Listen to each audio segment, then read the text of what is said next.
Hello students, today we are going to solve first numerical of Rayleigh's method.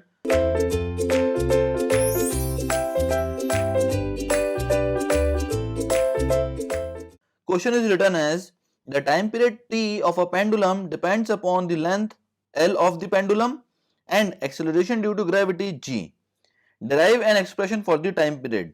Now we know that time period is a function of length of pendulum and acceleration due to gravity. So we can write t equals to k into L to the power a and g to the power b. Now we have to write the dimension formula for all the parameter, that is for t. It will be time, k is a constant, length is already a fundamental quantity, and for g the dimension parameters are lt to the power minus 2 to the power b. Now after solving this, we will have k into LA plus B t to the power minus 2b and here t. Now equating the powers of m, l and t on both sides, we have 1 equals to minus 2b, that is the power of t. So the value of b will be equals to minus 1 by 2.